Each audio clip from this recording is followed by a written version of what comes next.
GBM hangover. Yeah. All right. GBM hangover. Okay. All right. Well, we had a killer GBM last night. Well, I'm David.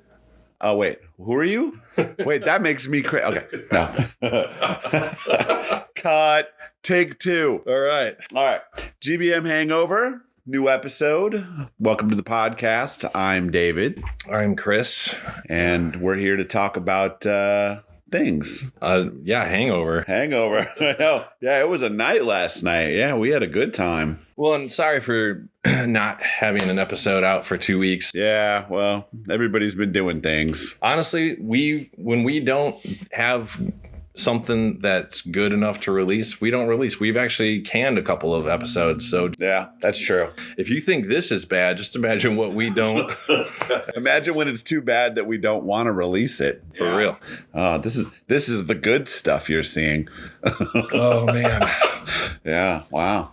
Last night was a big night. Last night was good. It ended up being a really fun night. We had some guests join us, and everybody kind of opened some big beers, and it ended up being a pretty epic share, actually. Well, so we had our friend Wojo out. He's the manager over at Microphone Brewing out in Elk Grove Village. Yep. His buddy Chris. Whenever they come out, we usually kind of have a big share. And it's just always fun. Yeah. It's always great to see those guys. Ends up being a late night, but it's worth it. Mm-hmm. I would say. Well, there's some pain. There's some pain. Tuesday is always a little bit of pain. We're not getting any younger. That's true. And today I felt older, actually. I felt like I aged. So did I. I feel like I'm aging as the minutes progress today. That's fair. That is fair. Yeah. But yeah, we opened up some pretty epic stuff last night. We also had some things that weren't necessarily crazy good. But we actually had a couple that were bad. Yes. I don't remember what the brewery name was, but it was like well something or another. The dashboard cookies that buffet brought. It's a pastry barley wine. Yep, that was pretty bad. I mean, it didn't drink like a barley wine. It had that weird kind of metallic aftertaste. Right. That's what I said. It tasted like I was drinking it out of a sink. Yeah. Which isn't a great... Or a garden hose. Yeah. Yeah. Yep. No. That wasn't my favorite beer of the night, but honestly, you don't know. You know, I mean, people just bring stuff. I mean, it was a unique for me. I'd never had it before, and sometimes that happens. Yeah. Always try something once. Absolutely. We try all kinds of wacky stuff. So, but it also wasn't the worst beer I've ever had. No. So, honestly, last night we did mention that the beer that Jenkins brought that one time that was like the banana peanut butter sour. Oh, no, that was bad. That was definitely stomach bile in a can. That was really, really bad. And the other thing that was kind of fun was we opened that 2013 Chocolate Rain. Yep. And it was great. Was really, really good. And I think where we landed with it was because it was older, the booze had kind of turned down a little bit, and it wasn't as hot, and so we got a lot of chocolate. And that was great. It was really, really good. And then of course we all sang Chocolate Rain, which is what we do whenever we open that beer and Wojo's around.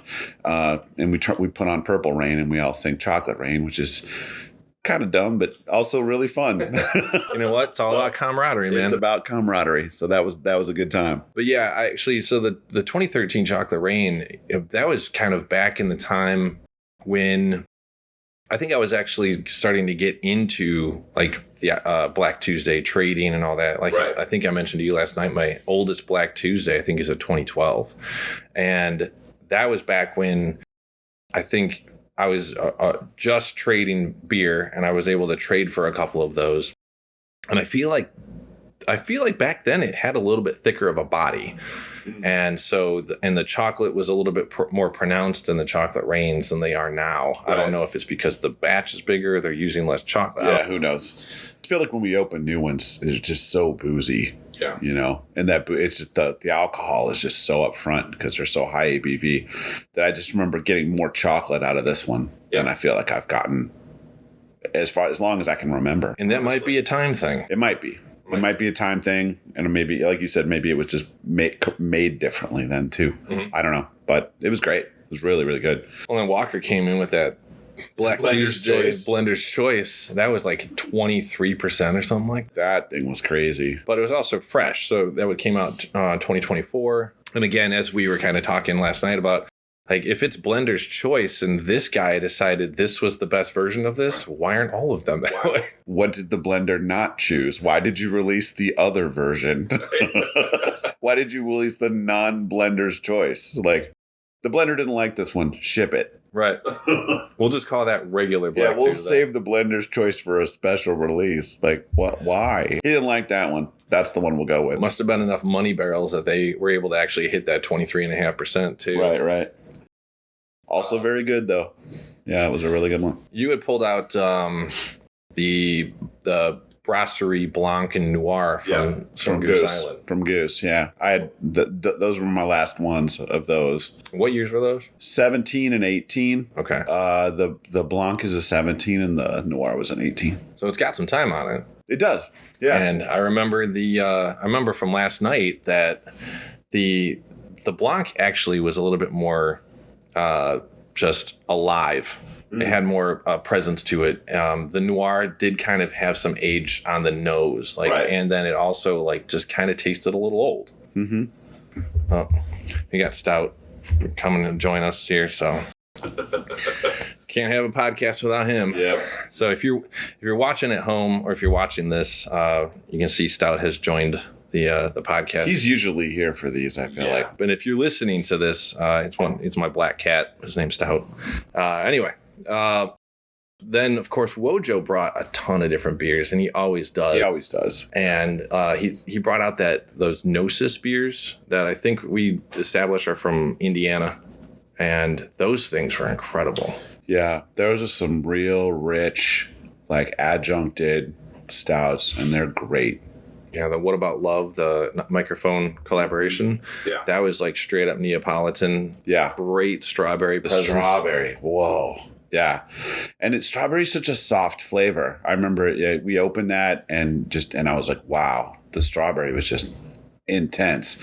It was almost like it was in the bottle. There were actual strawberries in the bottle with it. It was just so intense. But I wonder if you use, and I was talking to Sweem about making a mead with strawberries, and I wonder if they use strawberry chips or dehydrated strawberries. Yeah. Because the majority of that fruit is water. Mm-hmm. And once you dehydrate it, you can kind of get more to the concentrated flavoring of it. Right. So I wonder if that's kind of how they did it. I'm not sure. Right. Yeah. Because it definitely didn't taste artificial. No, it was really good. Yeah, just so many great beers. Going back to the Blanc for a minute, I think what I really enjoyed about that one, and I said this last night, but I think it had so much fun wine kind of character to it because of the grapes and the sort of the white wineness of it, whereas the Noir, it tasted like a stout I've had before. It kind of had stout character, whereas the Blanc had more wine character than, and not to say that we haven't had beers that have had more wine character than that one, but of the two, it was just more interesting, I think, which I think is why we all liked it. A little bit more dynamic. Yeah, there was just something different about it, whereas the other, we've had so many stouts, it's like another stout, and you're just like, no, okay, right. What's next? Yeah. So, especially in the lineup we had last night. I mean, so many great stouts, Well, one of those was the latest release of the barrel-aged Sump from Perennial. Oh, wow. Another great coffee beer. Just down to St. Louis this weekend. I was able to try it on draft. Luckily, they had bottles available, so I grabbed one of those. I mean, it was, if you expect coffee and nice roast coffee, not any side of green coffee, it's incredible. Paired with the barrel and the base beer. I mean, it had a sweetness to it. It was really, really good. Yeah, excellent blend. Yeah. No, it was fantastic, and it's definitely up there with one of the best coffee beers. I mean, I think Supermassive, right? That one, that Daydream Believer, that microphone recently put out. I was just in a rush to drink all of those before any of that coffee faded. You don't want that thing to become anything less than amazing. It was just absolutely incredible. So, yeah, if you like coffee, get a bottle of that because it was out of hand. It was so, so good. And like you said, it's the roasty. not the bitter coffee. Right. It was just absolutely roasty, and it was just amazing. Wow. Yeah. That was probably my favorite beer of the night. Yeah. I would probably have to say too. I mean, we had some side project stuff. So we had the BBC, which is like the bourbon, vanilla, and cinnamon that they did with Cycle, which, big, nice, sweet stout, lots of flavor. Had a couple of sours from side projects as well. But then Wojo came out with this, the magnanimous Relic of the Damned, which is the barrel aged imperial stout with hazelnut and coconut, I believe, or hazelnut and vanilla. I don't know. Do you remember that beer? I kind of don't. Yeah, I think it was later on in the night. Okay. I mean, it was definitely probably after midnight that we opened that. Yeah. But it was one of those, like, of course, after you have all of these beers that are so rich, right, so just inundated with flavor. Mm-hmm. At that point in time, you're looking for balance and blend. Yeah. And I think this one I don't really know Magnanimous all that well, but that was great beer. Yeah. And this is something we've talked about before. It's like in these kind of events where you have just beer after beer and they're just all so good. Yeah. The worst beer is amazing. The worst beer is incredible. Right now, we already talked about the fact that the worst beer actually was the worst beer. Yeah. I mean, they were bad. Maybe even overall. Yeah. The worst beer was actually really, really bad. But, but in some of these nights, right, where you have these, like any of these beers, if you'd open them on its own night, with a bunch of sort of average beers, would have been hands down the best beer of the night. But we opened so many great beers that now they're getting lost amongst each other because they're just all so good. Well, and you've also got palate fatigue. Right. And another sweet vanilla bomb. Another incredible beer. You know what I mean? It's just like, what are you going to do? Oh, well, sure, pour me some, I'll suffer through it. Yeah, that's terrible. But, it's a good problem to have. It is. It's like being rich and having too much money. You're like, no, oh, well, I guess I'll suffer, Anyway. Speaking of suffering, I was actually talking about how I usually keep my house a little colder than most people. I keep mine at 62 during the day, 66, 67 at night. Cellar temp? Cellar temp, yeah. You just live at cellar temp? Absolutely. Why not? Sure, why not? Why you're aging well. Yes. Yeah. There you go. And so I was like, oh man, can you imagine walking into someone's house and it's like, oh, you keep it at 73? Wow, you gotta be rich. Oh, you got 2 dozen eggs? Damn, you must be rolling in it. Yeah, seriously. Like that's the sign of wealth right now. I know, right? What do you have? Chickens? Whoa, really? Your own chickens? My gosh, look at you. Actually, an interesting side note. The summer after I went to high school, I was a tour guide at a smart house. A smart house? A smart house. What in the hell is a smart house? Well, it's just a house that was, filled with technology. Oh, so kind of as smart house technology. Yeah, but the thing is this is back in the 90s. So now, all the houses have this stuff. You know what I mean? Right? So this is just normal. But back then, normal house. You know, back then it looked like Kit. Well, kind of right. It was like, "Hello, Michael." As you walked into the room. But no, it would do these things like you'd move from room to room, and the lights would come on and off and stuff as you went. Shit. Yeah. So it was actually a really fun job because you do a half-hour tour, and then you take an hour and a half break, and you do a half an hour tour, right? And it was a fun job to have right as I left high school because it really taught you to think on your feet. Because people would ask all kinds of weird questions, and then you just have to sort of answer them. Sometimes you know the answers and sometimes you're like, well, and then you just sort of answer it, right. You kind of have no idea, but you just sort of, how believable is this for an answer, How do they do it? I don't even know. But the countertops were all made of recycled materials and there was specific insulation in the house and stuff like that. And one of the things they used to have was the heating and stuff. It would change. The rooms you were in would warm and cool to what you wanted them to. And then as you left the other rooms, they would change to cool off or heat up to be more energy efficient. How many millions of dollars does this house cost? Honestly, it's over in Algonquin. It was I could take us to the house right now. Hey, is your house still smart from the 90s? They're like, oh, we replaced it. We have Nest now. I mean, smart for the 90s is probably stupid now. Right, exactly. My watch is smarter than your house now. So sorry, that's just kind of how it works. But anyway. Oh, man, that's great. Anyway, side note. Good side note. Mm-hmm. Although, you know what was interesting was that meme we were sharing the other day with Anakin and the younglings. Yeah. And I was like, what a dick. Hey, what the hell? Like, that was ours, you know? I did notice, though, that that post was made on March 15th. Our episode went live on March 11th. Oh, interesting. Now, at the same time, you know, that movie's been out for a long time. No, that's true. And Yingling's been around for a long time. Right. So, and in some ways, you kind of have to count your blessings, right? Like, you know, it's one thing, you know, that someone's going to like imitate what you did, but you know, on the flip side, you could be getting contacted by lawyers too. So, So, you know, just, you know, count your blessings, right? Like, yeah, you're like, hey, give me credit. And they're like, knock, knock, knock. You're like, we're here to give you credit. You're like, oh no, that wasn't my idea. I saw someone else do it. He did it first. Right. Well, it says here. No, the dates are all wrong. I don't know what happened there. That was kind of funny to see someone else do the exact same bit. I was like, oh, that's kind of funny. Hey, great minds think alike. Good chow. Yeah, with a Q.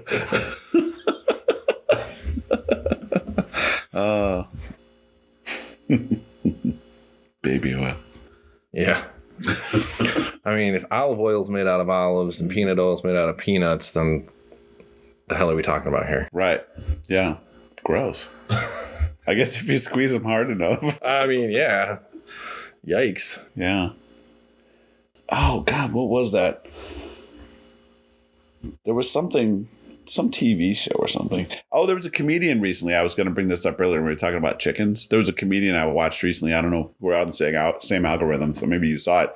And he was talking about how chickens would seem like a made-up animal if someone was describing a chicken to you. Oh, yeah. You know? And they're like, oh, it's a meat football, basically, covered in feathers, you know? And they're like, well, it's a bird. Wouldn't it just fly away? And it's like, no. And the cool thing is every day it just shits out more food. And those wings that aren't big enough for it to fly away, more food. Those are an appetizer. That's great. He's like, what does it eat? Ground. It just eats ground. Apparently nothing. It just eats ground.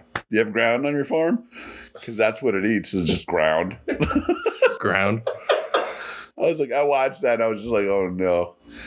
Chickens are the only, like, chickens have like a natural, like, gyroscope or something in them. Yeah. Yep. Like you can shake them all around. Their head stays like still. Yeah, there was a commercial that Mercedes did that had something to do with that. They were describing some feature in their car or something.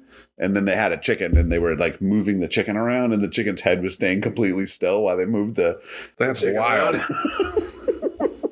Yeah, I'll have to find that and send it somewhere. It was, I don't remember what it was for. It was some like Mercedes like racing commercial or something like that. And then the chicken's head was completely still. And they just kept moving its body all over the place and the chicken's head was just completely still. Yeah, that's wild, man. Yeah. I mean, chickens are weird. They are weird.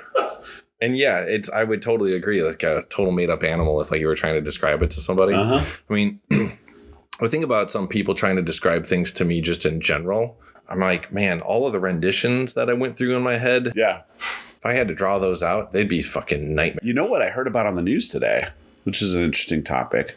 They, for the first time, brought an actual animal back that was extinct. Oh, yeah, the wolf. The wolf. The dire wolf or whatever. Yeah, whatever. It's been gone for like a long time. I don't remember how long, but like a long, long time. Like for real gone. Yeah. Like gone extinct. And they brought it back and they mixed it with the DNA with a gray wolf. And they brought it back. It's like Jurassic Park stuff. Yeah, I would say. It's the first time an animal's actually lived. And they brought back an animal and it's been gone for like thousands and thousands of years. Like maybe even longer. I would have to look it up, but it's like a long, long time. And I was just like, and I was having one of those moments like Jeff Goldblum when I was listening to it. I'm like, maybe it's supposed to be gone. Yep. You know, like when and I just thought, well, what's the next thing? You know, like it's like bringing back an animal that has no natural predators, or bringing back an animal like, like Indominus Rex or something, right? Where you sort of like, yeah. What are you going to do when you bring back something that's so effective at killing and there's nothing that can kill it, or something like that? And I was just having one of those moments where, of course, movies are based on the moment I was having. Like, it was my first thought. I was the first guy to ever think of it. Only there's billions of dollars of movie revenue that's already been made on this story that apparently I'm not the first person to ever think of this idea. But anyway. But it also played out to show that it was a bad idea. Right. Yep. Actually, I saw something about that too, with Jon Stewart. Have you ever watched Jon Stewart recently? No. Jon Stewart recently is a little bit more of crazy. He's gotten a little wilder as he's gotten, older. I find him very entertaining still. Oh, of course. But he's very extreme now, and very actually a lot of. So I enjoy some of these guys that are they're pretty slanted. Like, their view is pretty slanted, but I know that going into it. So it's like, they're not convincing me of anything, but it's just kind of funny. And he was talking about how the coronavirus came from this lab in China that basically had the exact same name as the coronavirus that came out of it. Yeah. And everybody was like, oh, I wonder where it came from. He's like, it came from that lab that has the exact same name as the virus that came out of it, I think I actually saw that. Did you? Yeah, he was talking with, what's his face? The other guy who was also on The Daily Show. And Colbert, Stephen Colbert. Yeah. I saw that. It? I saw that chunk of episode. Yeah. So anyway, they were talking about that. And and so at the end he was saying, we're all going to die. And it's going to be science's fault, because science, they do things just because they want to prove that they can do it. Right. And so he goes, the way the human race is going to end is something like, it worked. Like, that's how humanity is going to end. It's like, that's going to be the last thing that somebody's going to say. They're like, it worked. Famous last words. Yeah. That's going to be the end of humanity. Well, it worked. Good for them. Yeah. Then the world detonates. That will be the end of humanity. Like, they just did it because they wanted to see if they could, and they did, and that was the end. So, I mean, could you imagine if they actually brought back fucking dinosaurs? Right. Exactly. If they can bring back a wolf, I mean, granted, you kind of have like that body that you could already put the DNA in, but there are lizards and plenty of other things that you could probably figure out a way. It's not that far-fetched, right? No. I mean, they made a movie about it. And we were all like, this could happen. We're all going to get all Jeff Goldblum in here like, life finds a way. Yeah. Way to go, dumbass. Yep. Pretty much. Yeah. Anyway. Wow. Yeah. It worked. Wow, look at that. End of life. Well, then, I guess that is the end of our episode. And I guess we've got some other topics that we came up with in our discussions last night. So we've got some ideas for more episodes. But if you guys have ideas for things you'd like to hear about or feedback or comments, please leave them in the notes or, get in touch with us. Only 30% of everybody who's listened to this show or even watched it has been subscribed. So we need to get everybody subscribe. That number up. Just hit the number. Yeah, just all you got to do is just click the button, give us that like or subscribe or whatever. And that way you'll know when we put out a new episode. And it'll help us out too. So, yep. Thank you. All right. See ya. Later.